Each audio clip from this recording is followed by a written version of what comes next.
Saudara-saudara sekalian, ada 6 prinsip viral marketing yang baik untuk kita pelajari bersama-sama.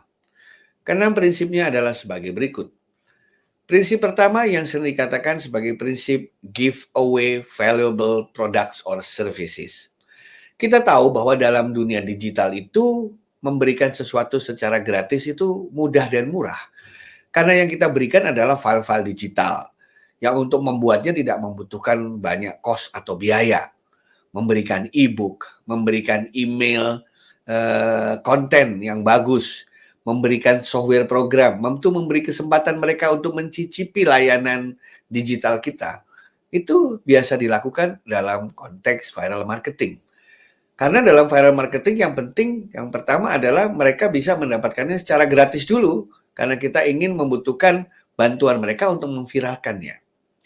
Baru yang kedua, pastikan bahwa apapun yang kita ingin diviralkan, yang kita berikan tadi, apakah itu email, website, audio, video, itu mudah men-sharingkannya. Ya, makanya kita ngelihat banyak sekali konten-konten viral marketing yang berbasis video, mereka piggybacking atau menggunakan YouTube.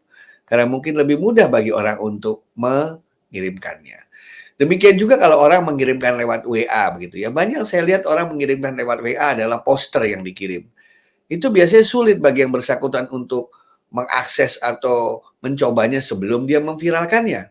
Tetapi ibu-ibu zaman sekarang lebih senang jika yang dikirimkan itu udah ada poster tapi di dalamnya ada pesan yang isinya sudah ada linknya.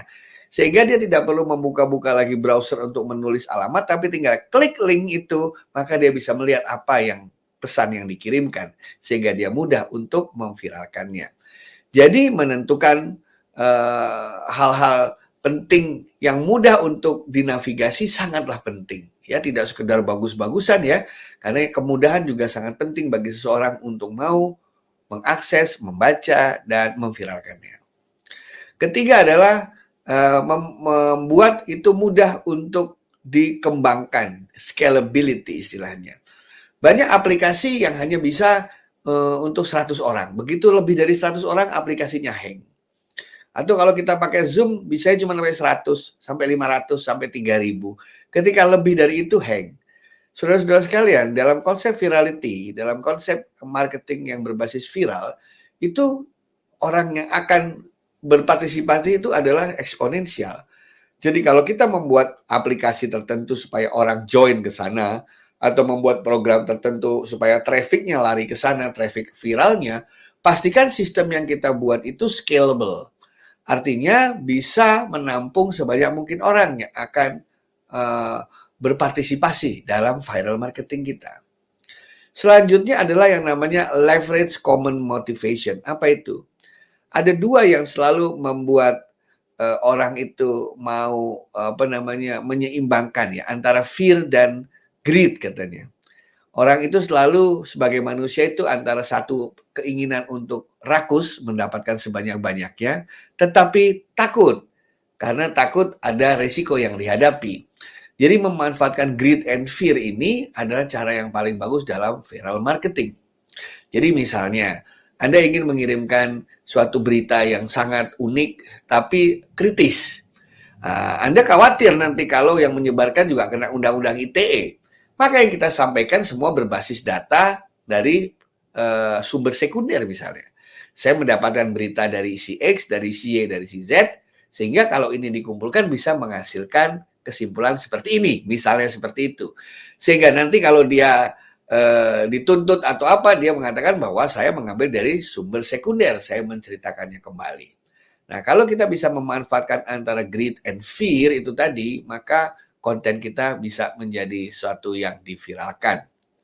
Kemudian kita juga harus memanfaatkan the existing communication network. Ya, kalau kita ingin memviralkan sesuatu ya tentu saja kita harus lihat dulu orang Indonesia itu paling senang kalau diviralkan pakai apa? Apakah pakai WA? Apakah pakai YouTube? Atau pakai Instagram?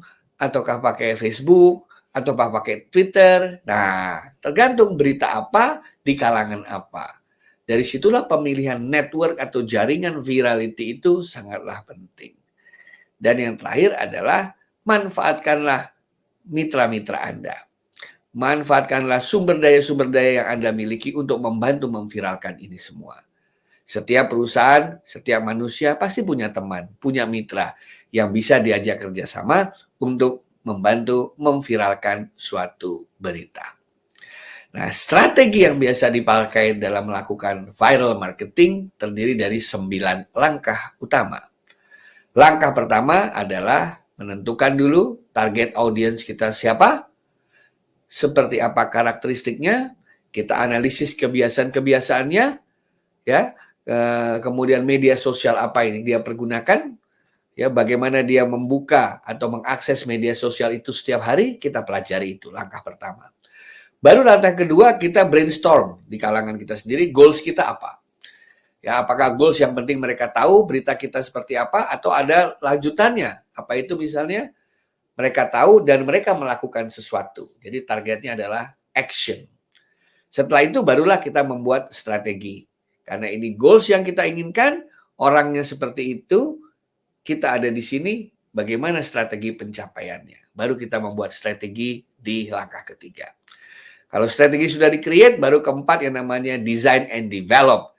Kita siapkan pesannya, kita siapkan gimmicknya, kita siapkan infrastrukturnya, aplikasi yang akan membantu kita untuk memviralkan.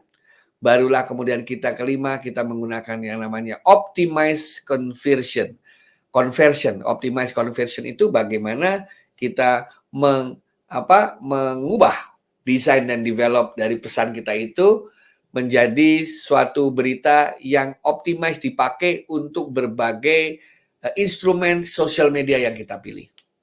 Kalau Anda ingin menggunakan Facebook, maka kita harus mengkonversikan itu menjadi storytelling. Kalau kita ingin menggunakan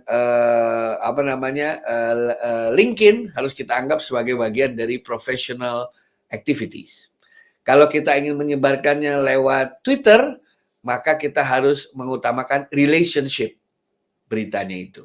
Kalau kita menggunakan Instagram, lebih berupa gambar atau video yang menarik. Nah, habis itu kita langkah ke-6 men-set up yang namanya analytics. Nah, enaknya dalam dunia digital teman-teman sekalian adalah kita bisa menganalisa sudah berapa pesan yang dikirim, sudah sampai atau belum, berapa yang dibaca kemudian di reply, berapa yang dibaca kemudian di forward, ya, itu bisa kita ukur semuanya. Kita set up analytics itu untuk melihat apakah goals kita tercapai atau tidak. Barulah nomor ke-7, ketika itu sudah dijalankan, kita lihat ROI-nya, return on investment. Walau bagaimanapun juga melakukan viral marketing, kita mengeluarkan biaya. Biaya orang untuk mengembangkannya, infrastruktur untuk menjalankannya, proses, dan lain sebagainya. Kita lihat apakah hasilnya itu memberikan manfaat yang bisa langsung mengembalikan semua investasi kerja keras kita itu tadi. Ya, nah kalau sudah lihat track ROI-nya, kita promote konten kita sesuai dengan strategi, dan mari kita lihat, kita analisis hasilnya, feedback, umpan balik dari orang. Jadi 9 langkah ini adalah urutan-urutan kita. Ya, dari mulai targeting sampai dengan menganalisis hasil dari viral marketing kita. Dan ingat, dalam dunia digital, analytics, ROI, itu bisa dihitung karena semuanya berbasis catatan atau rekam jejak digital yang bisa dikuantifikasikan secara cepat tanpa harus melakukan proses yang rumit-rumit seperti dalam tradisional marketing, di mana kita harus survei, di mana kita harus datang door to door untuk bisa mendapatkan data yang cepat dan akurat. Terima kasih.